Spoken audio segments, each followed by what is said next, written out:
I've always loved the way our house smells in the morning, fresh coffee brewing, the faint lavender from Sarah's candles, and that crisp edge of dew sneaking through the cracked windows. It's a two-story colonial in a sleepy suburb, the kind of place where neighbors wave but don't pry. Sarah and I built this life over 12 years, layering it with routines. Her yoga at dawn, my evening jogs, our Sunday brunches with too many pancakes. I'm a structural engineer, 38, with a penchant for order, blueprints, timelines, certainty. Sarah, 36, is a graphic designer.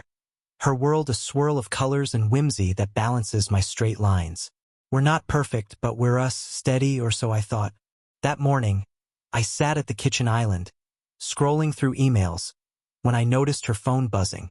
Sarah was upstairs, humming in the shower, her voice a soft thread weaving through the house. The phone lit up with a name, Elliot. No last name, just Elliot. My stomach tightened, not because I suspected anything, but because it was new. Sarah's contacts were an open book. Mom, Jen, book club Lisa. Who was Elliot? I didn't touch the phone. I'm not that guy. But I watched it buzz again, a second message stacking beneath the first. When Sarah came down, hair damp, she glanced at the phone, swiped it silent, and smiled at me. Client, she said, pouring coffee. I nodded, but the name stuck like a splinter. Elliot started appearing more. A text here, a call she'd taken the other room, her voice low and clipped. I asked once, casually over dinner, spaghetti with her famous marinara. Oh, just a new collaborator, she said, twirling her fork. Freelance stuff. Her eyes met mine, steady, but there was a flicker, like a shadow crossing a window. I let it go. Trust is a choice, right? I chose it every day, even when she started staying late at her studio, blaming deadlines. I'd come home to a dark house, the lavender candles unlit, and find her asleep on the couch, sketchpad open to some abstract design I didn't understand. Weeks passed and the splinter grew. I noticed her wardrobe shifting. New scarves, a sleek jacket, things she'd never worn for me. She'd laugh more on the phone, a sound I hadn't heard in months, then catch herself when I walked in. I started checking her schedule, not proud of it, but the engineer in me needed data. Her late nights didn't match her invoices. I'd lie awake, her breathing soft beside me, wondering if I was paranoid or blind. One night, I found a receipt in her coat pocket. A cafe I'd never heard of, 2 coffees, a date I'd been out of town. I held it under the lamplight, my pulse a drumbeat, and told myself it was nothing. People have coffee. Friends meet up. But the splinter was now a wedge, splitting the foundation of us. I didn't confront her. Instead, I watched, cataloging every oddity. Her sudden interest in jazz, a genre she'd once mocked. A new perfume, sharp and unfamiliar. The way she'd pause before answering questions about her day. Our house, once a sanctuary, felt like a blueprint I couldn't read anymore. Elliot wasn't just a name now, he was a question I was too afraid to ask.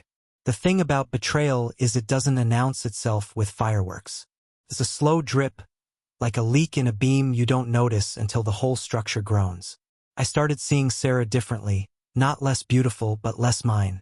Her auburn hair, once a comfort when I'd brush it from her face, now seemed like a curtain hiding something. I'd catch her staring out the kitchen window, lost in thoughts she didn't share, and I'd wonder what landscape she was wandering. Work kept me sane. Bridges don't lie, steel doesn't shift unless you miscalculate. But home was a maze. Elliot's presence grew without ever showing his face. I'd hear Sarah on the phone in her studio, door ajar, her tone bright, almost girlish. No, Thursday's better, she'd say, or, you're ridiculous. With a laugh that stung because it wasn't for me. I never heard enough to accuse, just enough to doubt. I tried talking to her, keeping it light. Over tacos one night, I asked about her projects, hoping she'd mention him. Same old chaos, she said, picking at her plate. You know how clients are. I didn't push, engineers don't build on sand. But I started cross-referencing her words like a detective. One Saturday, she said she was meeting Jen for brunch. I nodded, kissed her forehead, and watched her drive off in her blue hatchback. Something, call it instinct, made me check her laptop, left open on the dining table. I'm not proud of it, but I clicked her calendar. No Jen. Instead, a vague entry, 11 a.m. The Nook. The Nook was that cafe from the receipt. My chest tightened, not with anger but with a hollow ache, like stepping onto a bridge and feeling it sway. I didn't follow her. I sat there, staring at her sketches pinned to the wall, swirls of color, chaotic and free, and realized I didn't know her anymore. That night, she came home flushed, her scarf loose like she'd been in a hurry. Jen says hi, she offered, unprompted, and I just nodded, pouring wine. I wanted to ask, to shatter the pretense, but her smile was so familiar, so Sarah, that I froze. Instead, I started digging. Not her phone, that felt too raw, but her habits. I noticed her leaving dishes unwashed, a break from her tidy streak. She'd hum jazz tunes absent-mindedly, songs I didn't know. Once, I found a bookmark in her novel, a folded napkin with a doodle, a crescent moon, not her style. I kept it, tucking it into my wallet like evidence. Friends noticed the strain. At a barbecue, Tom, my college buddy, clapped my shoulder and asked if I was okay. "You're quiet, man," he said. I shrugged, watching Sarah across the yard, laughing with his wife about some meme. She looked happy, but it wasn't my happiness. I started running longer, pounding pavement until my lungs burned, trying to outrun the questions. Was she bored? Was I not enough? Or was Elliot just a fiction I'd built from scraps? I'd come home, sweaty and spent, and she'd be there, sketching or scrolling, oblivious to the fault lines spreading beneath us. By month's end, I had a mental ledger. Dates she'd been with Jen, receipts that didn't add up, her new perfume lingering like a stranger's signature. Our house was still beautiful, lavender candles, coffee mornings, but it was a facade now, a blueprint drawn by someone else. I didn't know Elliot, but I hated him, not for what he was, but for what he represented. The crack in my certainty. I needed to know who Elliot was, not just a name but a shape, a weight. I wasn't ready to confront Sarah. That would collapse everything before I had answers. So I turned to what I knew, logic, observation, patterns. Engineers don't guess, they measure. I started small, checking her social media, something I'd never bothered with. Her profiles were public, full of her art, vibrant posters, moody logos, but nothing personal. No Elliot tagged, no cryptic posts. Yet I found a comment on one of her designs, buried in a thread. "Love the vibe. Reminds me of our talks." My pulse spiked. It was him. I didn't stop there. I searched the Nook's website, a hipster spot with exposed brick and overpriced lattes. Their Instagram had photos of patrons, and one caught my eye. Sarah, in her new jacket, laughing at a table with a man.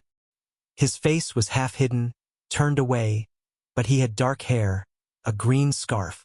I saved the image, zooming in until the pixels blurred.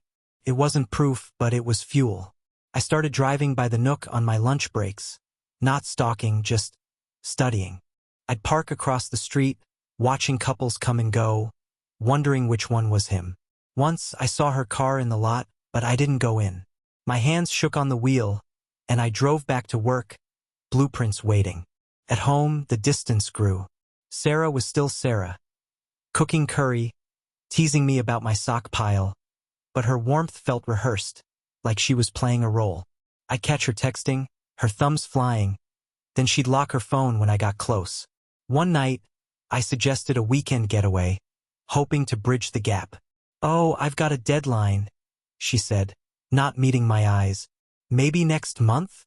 I nodded, but the rejection stung, sharp as a snapped cable. I started sleeping worse, dreams of crumbling bridges, Sarah's laughter echoing from somewhere I couldn't reach. I got bolder. One evening, while she was at book club, I checked her laptop again. Her email was open, and there it was, a thread with Elliot Marsh. I froze, the name now whole. The emails were vague, project updates, meeting times, but the tone was warm, familiar. "Can't wait to see what you come up with," he wrote once, with a winking emoji. I wanted to smash the screen, but I copied his name instead. A quick search pulled up a LinkedIn. Elliot Marsh, 40, freelance photographer, based downtown. His photo showed a lean guy, artsy glasses, that green scarf. I stared until my eyes burned, memorizing him. I didn't tell anyone, not Tom, not my sister. Shame kept me quiet. Shame that I was spying, that I didn't trust her, that I might be wrong.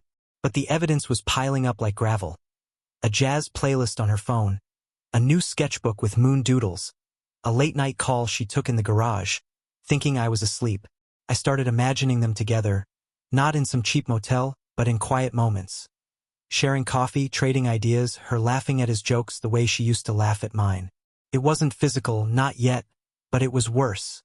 An intimacy I couldn't touch. By now, our house was a stage. We played our parts, husband, wife, happy couple, but the script was fraying. I'd watch her move through our routines, beautiful and distant, and wonder how long I'd been sharing her with a shadow. Elliot Marsh wasn't just a name anymore. He was the crack in my foundation, and I was starting to plan how to seal it. I couldn't keep circling the truth like a vulture. I needed to see it, to know what Elliot was to her, even if it shattered me. Confronting Sarah was too final. I'd lose control, and I wasn't ready to rebuild from rubble. So I chose to follow her, just once, to see where her lies led. It was a Thursday, her client meeting night. She left at 6, kissing my cheek, her perfume sharp and wrong. I waited 10 minutes, then took my truck, the one I used for site visits, less likely to be noticed. My heart pounded, not with anger but with dread, like I was driving toward a collapse I couldn't prevent. I found her car at the Nook, parked crooked, like she'd been distracted. I pulled into a lot across the street, lights off, and waited. The cafe's windows glowed, silhouettes moving inside. I saw her through the glass, her auburn hair catching the light, sitting across from him. Elliot, unmistakable in that green scarf. They weren't touching, but their ease was worse. Heads tilted close, her sketching something on a napkin, him nodding, smiling. I gripped the wheel, my knuckles white, as her laugh carried through the open window, bright and unguarded. It was the laugh she'd stopped giving me. I didn't storm in. I sat there, watching them build a world I wasn't part of, until they left an hour later. They didn't hug, didn't linger, but she glanced at him as they parted. A look I hadn't seen in years, soft, alive. She drove home, and I followed at a distance, my mind a storm of calculations. This wasn't just coffee.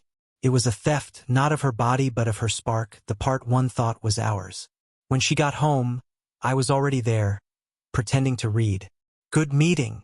I asked, my voice steady. "Yeah, productive," she said, avoiding my eyes. I nodded, but inside, I was done pretending. I started planning, not revenge, not yet, but a way to understand.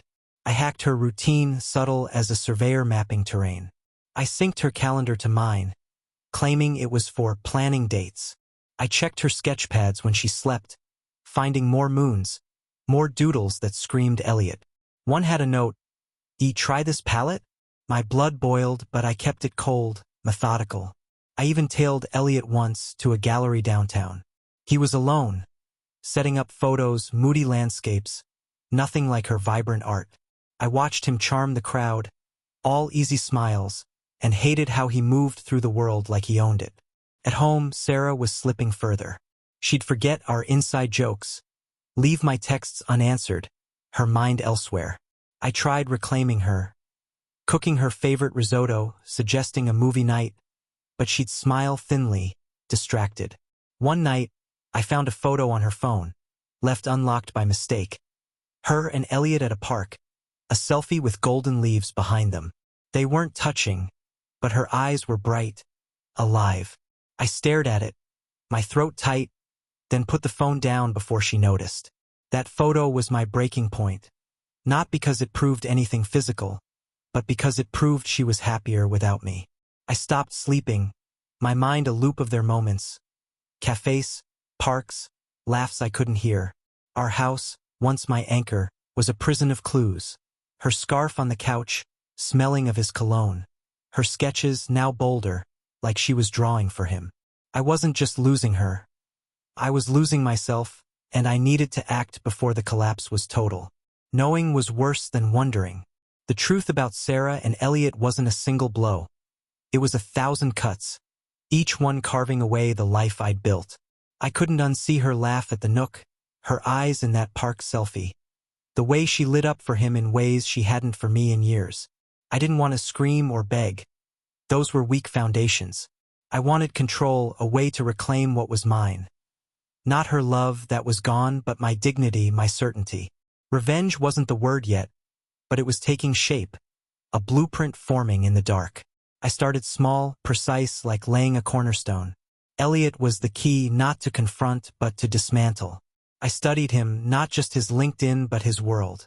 His photography site showed upcoming exhibits, one in 2 weeks at a gallery called Luminary.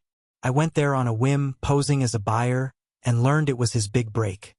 A solo show months in the making. The curator gushed about his emotional depth. I nodded, smiling, but inside I saw an opportunity. His pride, his spotlight, a stage I could darken. At home, I kept up the act, husband, partner, oblivious. Sarah didn't suspect I knew. She was too caught in her own orbit. I'd cook breakfast, ask about her day, and she'd answer in fragments, her mind half gone. I stopped trying to win her back. It was pointless. Instead, I watched her betrayals pile up. A new necklace, a simple crescent moon pendant I knew I hadn't bought. A late-night text she hid, her face glowing in the phone's light. Her humming jazz again, oblivious to how it stabbed me. Each clue was a brick for my plan. I got technical. Using a spare laptop, I created a dummy email and messaged Elliot as a fan, asking about his process. He replied, chatty, ego-stroked, mentioning his inspirations, Sarah's designs among them. That burned, but it was useful. I learned his schedule, his habits, the galleries he chased. I cross-checked his exhibit dates with Sarah's calendar. She'd marked Luminary's opening, no mention of me. I pictured her there, clapping for him, her scarf loose, and my jaw clenched so hard it ached. I wasn't going to let that happen unchallenged. I started planting seeds, subtle ones. I left my truck's GPS open to the Nook's address, letting her wonder if I'd been there. I mentioned jazz casually, watching her freeze mid-sip of coffee. Thought you hated that stuff, I said, light as air. She mumbled something about a client's playlist, but her eyes darted away. I didn't push. I was building tension, not breaking it. At night, I'd work late in my study, sketching not bridges but strategies. Ways to expose Elliot, to unravel their bond without touching her directly. She'd knock, ask if I was okay, and I'd smile, saying, just crunching numbers. She didn't know the numbers were hers. Our house was a chessboard now. Her lavender candles flickered like warnings. Her sketch pads, once art, were evidence. I found another napkin doodle, 2 moons intertwined, and pocketed it, my resolve hardening. I wasn't collapsing yet. I was designing something crueler than a fight, something that would hit where it hurt. Their shared world, their stolen moments. Elliot's exhibit was my starting point, but it wouldn't end there. Sarah thought she was free, floating in her new colors, but I was drawing the lines that would pull her back to earth. My plan needed precision, like aligning beams to carry a load. Elliot's exhibit at Luminary was the fulcrum. His moment of triumph, Sarah's silent stage. I couldn't just disrupt it. I had to rewrite their story, make them see each other's cracks. I started by infiltrating their world, not as myself but as a shadow. Using my dummy email, I posed as a critic, contacting Luminary's curator with praise for Elliot's work and a request to preview the exhibit. She was thrilled, inviting me to a setup day. I went, a baseball cap low, blending into the gallery's hum of ladders and light bulbs. Elliot was there, arranging prints. Moody forests, stark oceans, each one screaming for attention. I watched him, his green scarf loose, his gestures confident but needy, like he craved the room's approval. The curator introduced me as James, a reviewer. Elliot shook my hand, his grip firm, oblivious to who I was. I asked about his inspirations, fishing for Sarah. Oh, a friend's designs. he said, vague, but his eyes lit up. She's got this way with color. Changes how I see. I nodded, my stomach twisting, but I kept my voice smooth, planting a seed. Hope she's credited. Art's a tough world without recognition. He blinked, then laughed, brushing it off. I left before he could ask questions, my mind already mapping the next move. At home, Sarah was a ghost in our routines. She'd hum while washing dishes, but her eyes were distant, her fingers tracing that moon pendant. I kept my facade, cooking, joking, asking about her day, but I was collecting data. Her sketchpad now had a locked clasp, a new barrier, but I found a draft email to Elliot, unsent, on her laptop. Your photos make my work feel alive. Can't wait for Luminary. I stared at it, the words ablaze, then closed the tab. She wasn't just inspired by him. She was creating for him, giving him the spark she'd once shared with me. I escalated my shadow game. I sent Elliot another email, this time as a gallery contact, suggesting a last-minute collaboration with a local artist to boost the exhibit's buzz. I named Sarah, attaching a link to her portfolio, framing it as a professional pitch. He bit, replying eagerly, unaware I was pulling strings. I wanted them entangled, their bond exposed to scrutiny, not hidden in cafes and napkins. The curator loved the idea, and soon Sarah's designs, bold, vibrant posters, were slated to backdrop Elliot's photos. She'd be thrilled, but I wasn't doing it for her. I kept needling her subtly at home. I'd play jazz on the stereo, watching her pause, or mention the Nook's coffee, noting her flinch. Maybe we should try it sometime, I said once casual. She changed the subject, but her unease was palpable, a crack in her armor. I wasn't ready to confront her. I needed her at the exhibit, standing in my trap. Our house felt like a blueprint I was redrawing, each room a reminder of what I'd lost. Her laughter, her warmth, her loyalty. The lavender candles burned low, their scent now bitter. I wasn't collapsing anymore. I was building, piece by piece, a reckoning that would leave them both exposed. The exhibit was a week away, and my plan was a lattice, each strut locked in place. I'd woven Sarah and Elliot into a public display. Her art, his photos, their connection on a stage I controlled. But I needed more than exposure. I needed their world to fracture under its own weight. I dug deeper into Elliot, scouring his digital footprint. His Instagram showed a curated life, galleries, coffee shops, that green scarf, but older posts revealed a pattern. Short-lived collaborations. Artists he'd praised then dropped. Comments hinted at credit disputes, one calling him a leech with a lens. I filed it away, a lever to pull later. I contacted the curator again, as James, suggesting a pre-exhibit panel to discuss the collaboration. I pushed for transparency, credit, process, inspiration, knowing it would force Elliot to acknowledge Sarah publicly or risk looking petty. The curator agreed, and I ensured Sarah was invited, framing it as a career boost. She came home buzzing about it, oblivious to my hand. Luminary wants me on a panel, she said, her eyes bright. I smiled, pouring wine. That's huge, babe. Who's the photographer? She hesitated, then said, Elliot Marsh. He's talented. Her voice was careful, but the moon pendant glinted, and I knew she was lying by omission. I kept up my home game, tightening the screws. I left a Nook receipt on the counter, one I'd grabbed from their trash bin on a drive-by, dated a day she'd claimed to be with Jen. She saw it, froze, then swept it into the trash, saying nothing. I didn't call it out. I wanted her nervous, second-guessing. At night, I'd work in my study, sketching not bridges but timelines. Her meetings, Elliot's events, their overlap. I found a gallery invite in her bag, addressed to both of them, confirming she'd be there, not with me. The betrayal wasn't just emotional. It was a theft of our shared dreams, her art now a gift to him.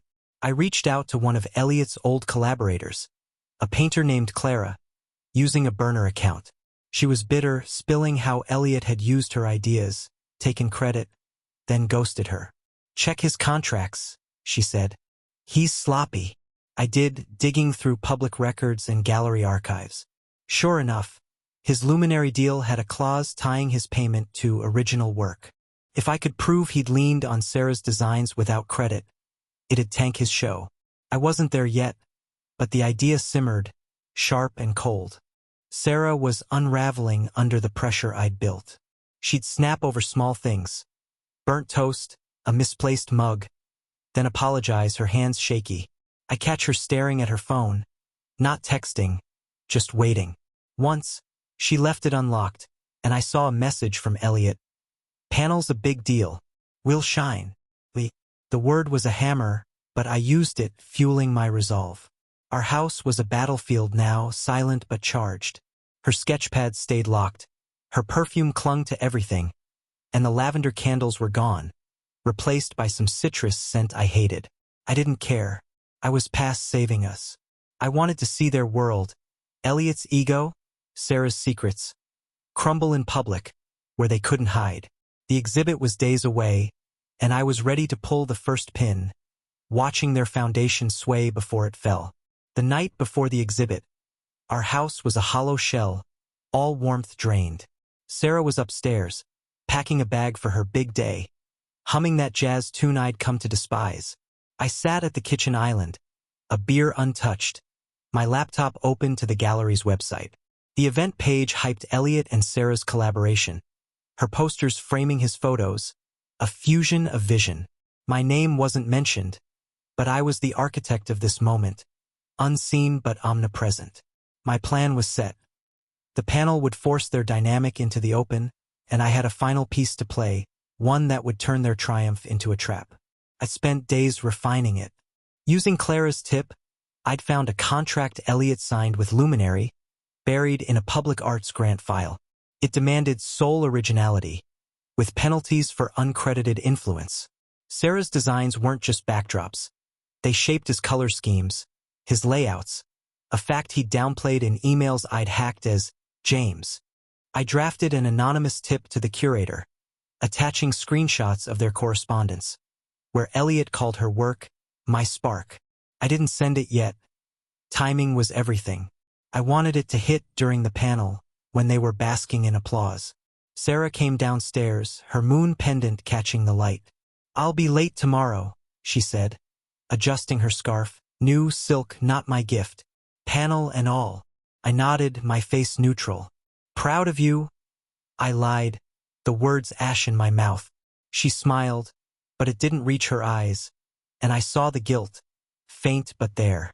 She didn't know I'd be at the exhibit, not as her husband but as James, the critic, a face in the crowd. I'd RSVP'd, ensuring a seat near the front, where I could watch their every glance. I pushed her subtly one last time. "This Elliot guy," I said, stirring my beer. "He's leaning on your art a lot, huh? Hope he's giving you credit." She froze, her bag slipping an inch. "It's mutual," she said. Too quick. "We inspire each other." The lie was flimsy, and her voice shook. I let it hang, savoring her discomfort. She left for bed, and I stayed up, finalizing my moves. I printed the tip, ready to slip it to the curator tomorrow, and checked my burner phone. Text from Elliot, thinking I was a fan, bragging about the show. His ego was my weapon. Our house felt foreign now. Her sketchpads were gone, hidden or destroyed, and the citrus scent choked the air. I walked through the rooms, seeing ghosts of us. Pancake Sundays, her teasing me about my snoring, our plans for a future now erased. The betrayal wasn't just her time with him.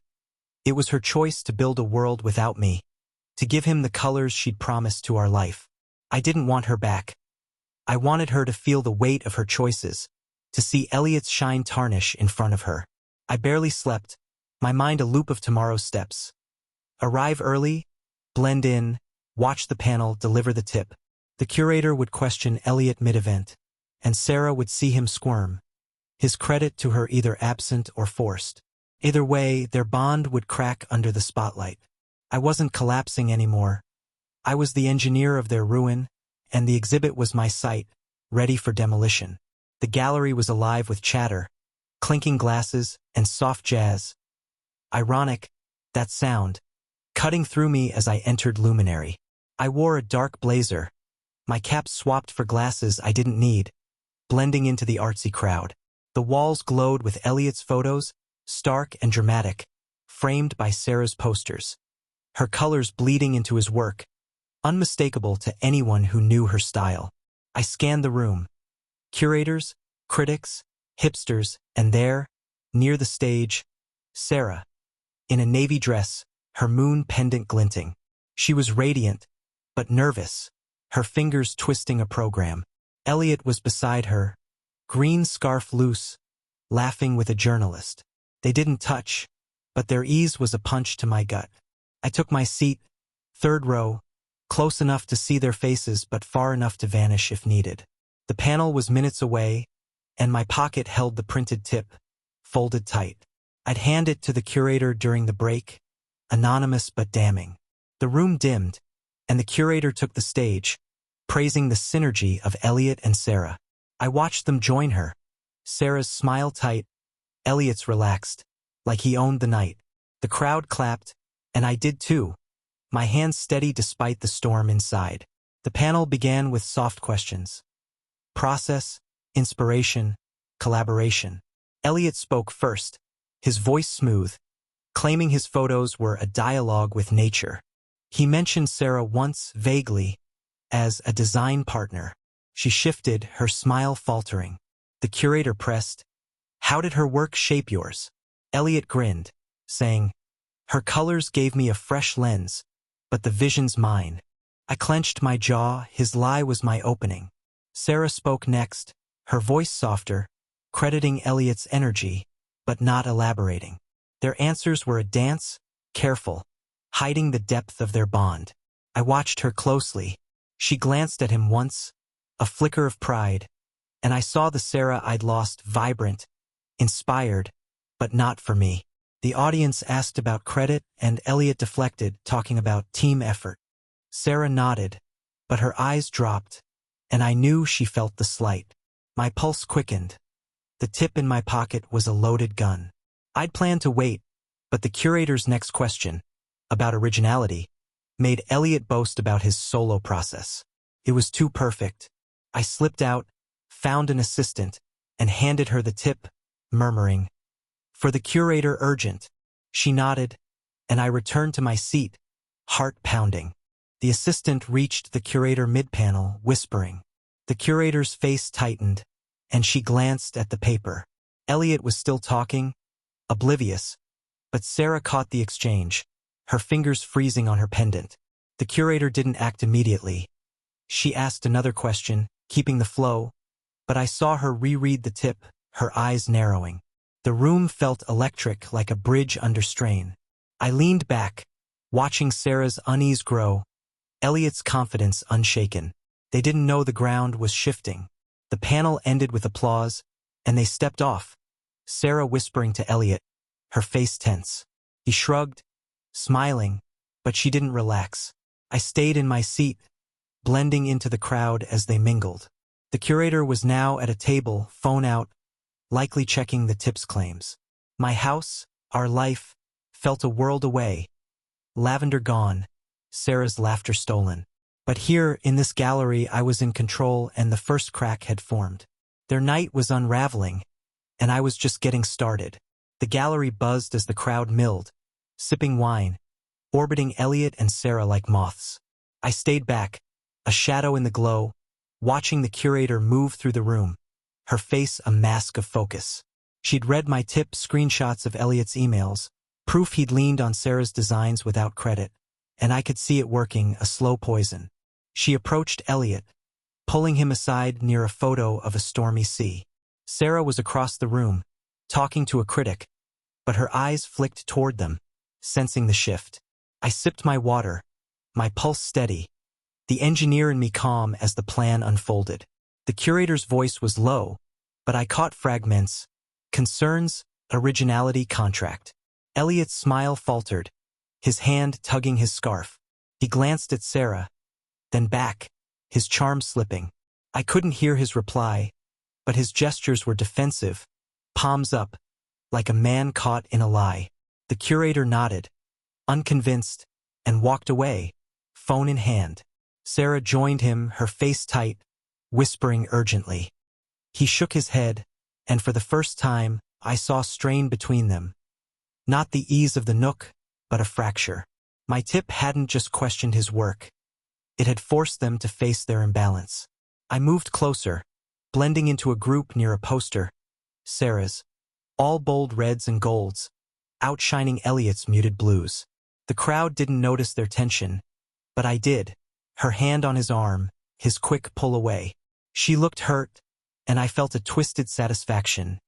Not joy, but justice. She'd chosen him, built a world with him, and now it was cracking under the weight of his ego. I didn't need to confront her. The gallery was doing it for me, exposing their bond to scrutiny they couldn't dodge. The curator returned, now with a man in a suit, likely the gallery owner. They spoke to Elliot again, and this time Sarah stayed, her face pale. The owner's tone was sharp, pointing at her poster, then Elliot's photo. I caught credit and disclosure, and Elliot's voice rose, insisting, "It's my work." Sarah flinched, her pendant glinting as she stepped back. The crowd started noticing, heads turning, whispers spreading.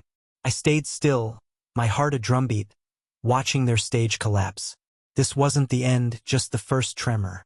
Sarah tried to speak, her voice soft, but the owner cut her off, gesturing to the curator.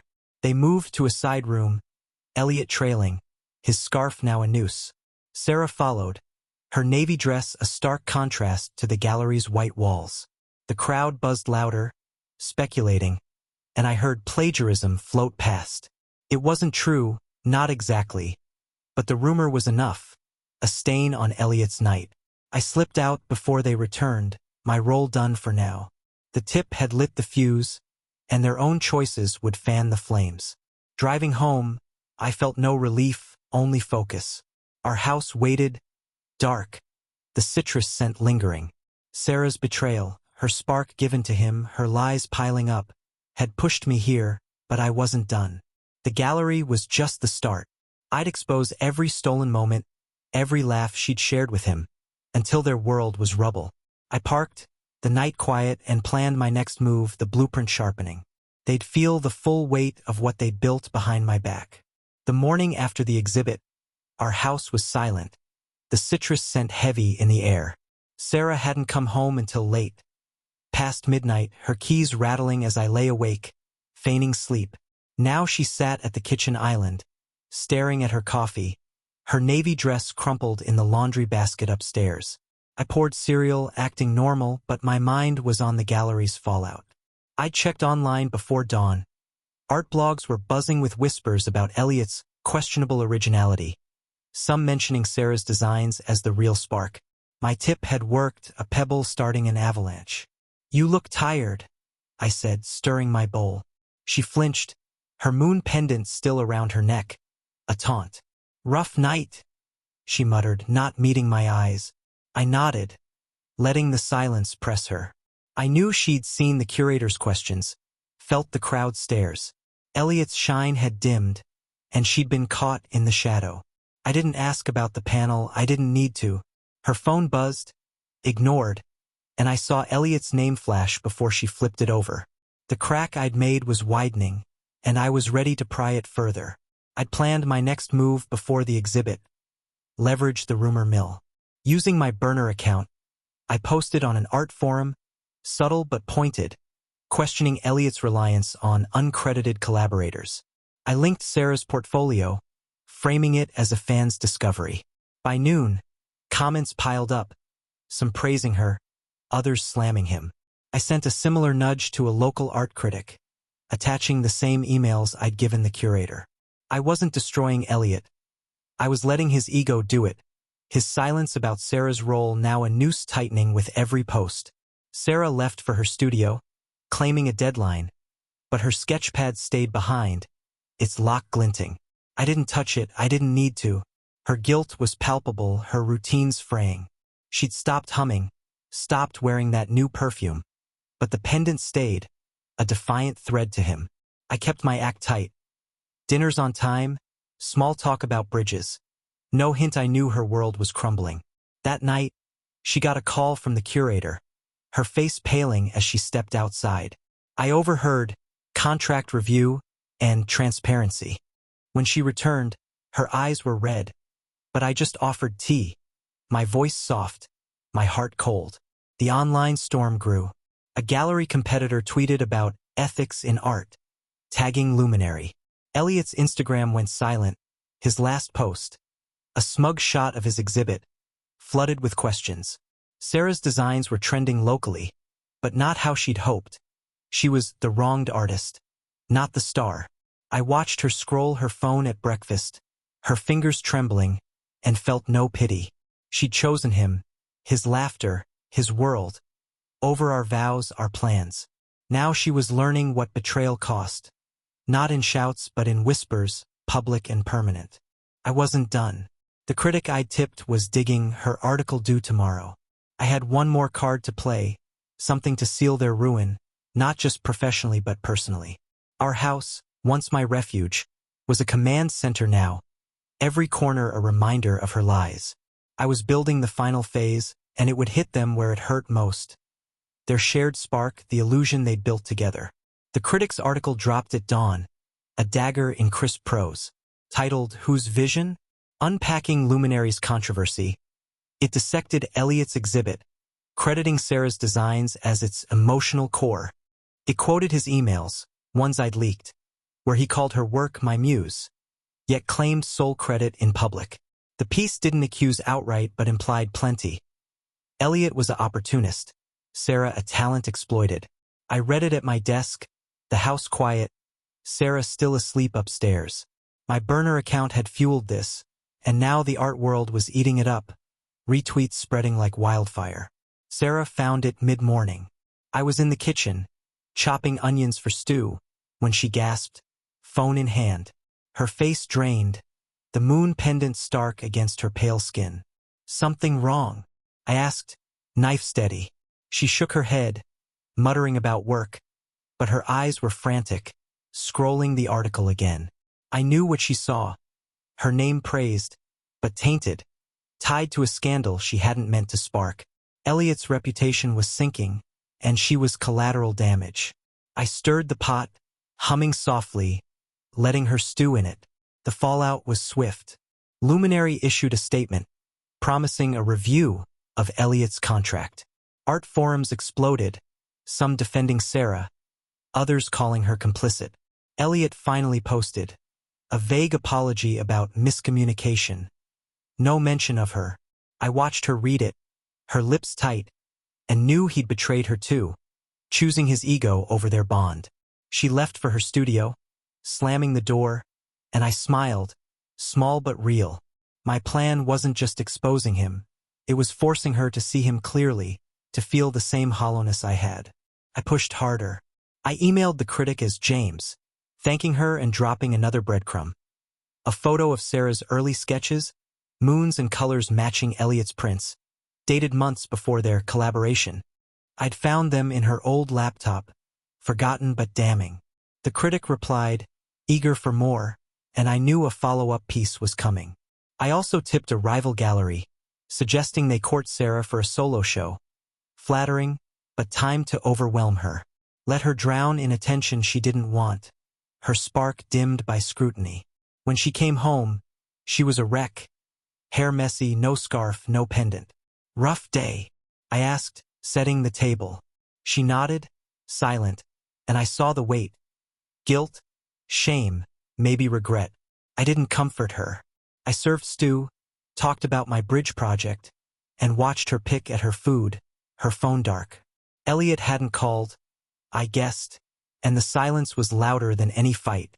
Our house was a trap now, every lavender-less corner echoing her choices. I'd stripped her of her secret world, and she was starting to feel it. The final piece was personal, not public. I needed her to admit it, not to me but to herself. I left clues. A Nook napkin on her desk, a jazz playlist on the stereo, subtle enough to haunt without accusing. She'd notice, question, unravel. My revenge wasn't destruction. It was truth, cold and sharp, cutting deeper than anger. Elliot was losing his stage, Sarah her illusions, and I was the engineer watching the collapse I'd designed. One more step, and they'd both be laid bare, their shared moments ash in the wind. 2 days after the article, Sarah cracked. I'd kept the pressure steady. Napkins left out, jazz playing, my questions light but pointed. The house was a pressure cooker, her guilt simmering with no release. That evening, she sat on the couch, sketchpad locked, staring at nothing. I was in the armchair, reading a report, when she spoke, her voice small. I need to tell you something. My heart didn't race, it froze. Ready. I closed my papers, face neutral, and waited. This was it, the moment I'd engineered, not with shouts but with silence. It's about Elliot, she said, eyes on her hands. We've been close. Not like you think, but too close. She stumbled, admitting the coffees, the park, the way his art pulled her in. I felt alive, she whispered, and I clenched my fist, hidden by the chair. She didn't look at me, didn't see the blueprints I'd drawn to reach this point. I didn't mean to hurt you, she said, tears falling. I just got lost.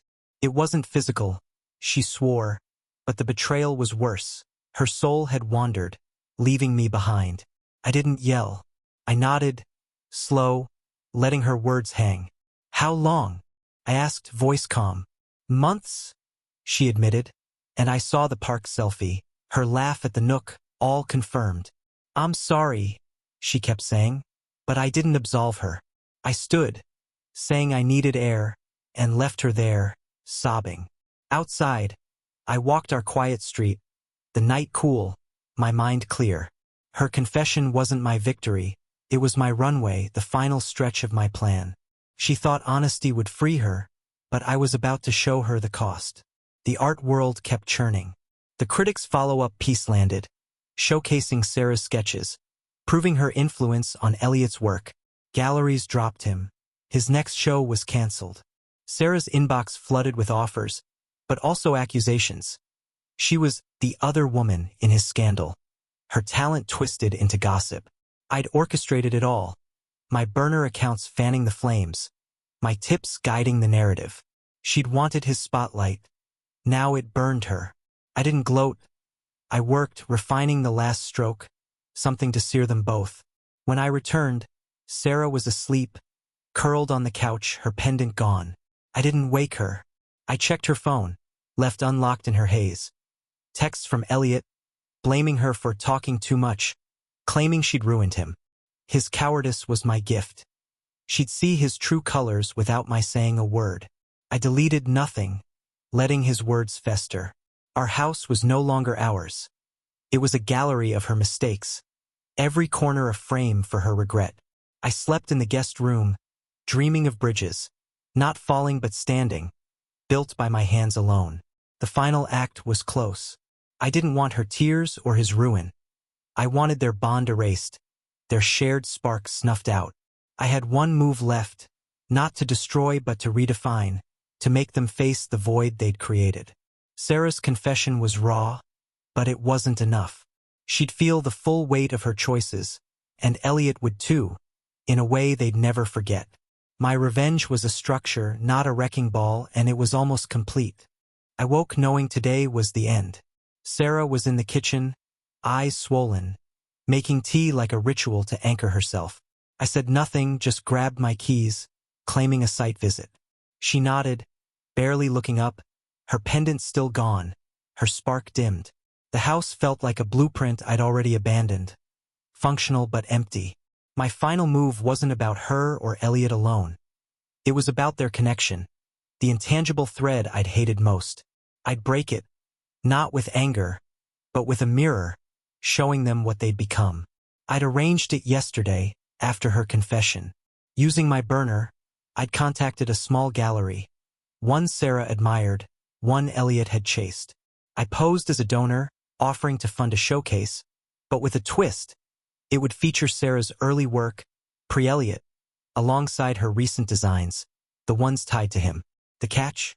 The gallery would also display inspirations. Elliot's photos, credited to him, but dwarfed by her art, his role reduced to a footnote. I'd sent them everything. Her sketches, his emails, a curated narrative framing her as the genius, him as a shadow. They'd agreed, eager for the drama. I drove to the gallery, meeting the director as James. She was thrilled, already designing posters, Sarah's bold colors, Elliot's name in small print. I suggested an opening tomorrow, private, with invitations to key critics, Sarah and Elliot. The director hesitated, citing time, but I pushed, offering more funds. She caved. I left, the trap set. They'd face their story, rewritten by me, in a room they couldn't escape. Sarah would see her talent celebrated, but tainted by his presence. Elliot would see his ego shrink, his photos props for her glory.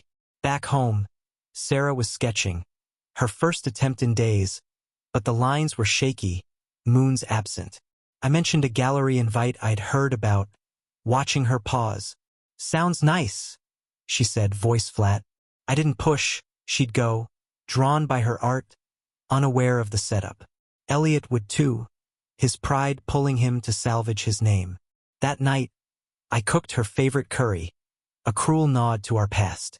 We ate in silence, her phone quiet, Elliot's text stopped. The house was a tomb, citrus and regret, but I was alive, my plan humming like a perfect design. I sent the invites from the gallery's email, hacked via my burner. Sarah's read, "Celebrating your vision." Elliot's, "A chance to clarify your role." Both would come, expecting redemption, finding exposure. I didn't sleep, my mind tracing the outcome. Sarah, seeing her work free of him, but stained by betrayal. Elliot, diminished, his charm useless. The critics would amplify it, their story no longer theirs but mine, a public ledger of stolen moments. I wasn't rebuilding us, I was done with her, but I was building something new, my freedom paid for by their ruin. The morning of the showcase, I left early, claiming work. Sarah was up, staring at the invite, her face torn. I kissed her forehead, a final act, and drove off, not to a site but to the gallery, where I'd watch from the back unseen. The structure was complete, every beam in place. They'd walk into my design, and when they left, their world, cafes, laughs, moons would be gone, replaced by truth, cold and unyielding. The gallery was dim, intimate, a stark contrast to Luminary's glare.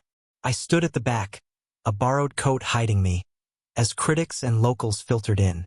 Sarah's art lined the walls, early abstracts, vibrant and pure, next to her newer pieces, bold but shadowed by Elliot's influence.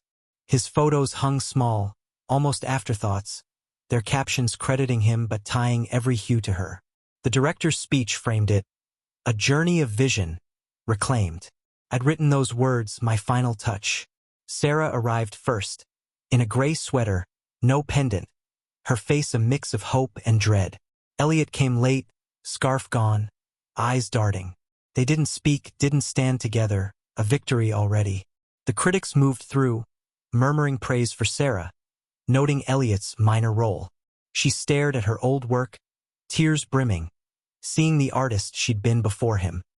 He hovered near his photos, trying to charm a reporter, but the questions were about her. I watched their worlds collide. Sarah, celebrated but exposed, her betrayal a public footnote. Elliot, diminished, his ego a husk. A critic asked Sarah about the collaboration, and she faltered, saying, "It was a mistake." Elliot's jaw tightened, and I knew they felt it. The thread snapping, their spark dead. No one noticed me. I didn't need applause. This was my bridge, standing firm. Sarah approached a sketch, one I'd loved years ago, and touched it, her fingers trembling. Elliot left early, ignored, his photos fading into her colors. The critics stayed, their reviews already forming, cementing her as the star, him as the opportunist. I slipped out, the night crisp, my breath visible. The gallery had done what no fight could, shown them their truth, stripped bare. She'd keep her career, but not her peace. He'd lose both, his name a cautionary tale. I drove home, the house waiting, dark. Sarah wasn't back. She'd linger, drowning in her own reflection. I packed a bag, not much, just enough for a new start. The lavender was gone, the citrus too. It was just a house now, not ours. I left her sketch pad on the table, unlocked by me days ago. Its moon's a reminder of what she'd traded. My note was simple, I knew. Build better next time. I didn't sign it, she'd know. By morning, I was gone. A hotel downtown. My blueprints for bridges waiting. Social media hummed with the showcase. Sarah trending, Elliot silent. She'd called once, left no message. I didn't answer. My revenge wasn't her tears or his fall. It was their emptiness, the void where their laughter had been. I'd taken their world, not with violence but with clarity, forcing them to see each other's flaws, their lies, their theft. They'd carry that forever, heavier than any fight. I sipped coffee in my room, the city waking outside. The ache was there, 12 years don't vanish, but it was lighter, like a load redistributed. I'd built something cruel, yes, but true.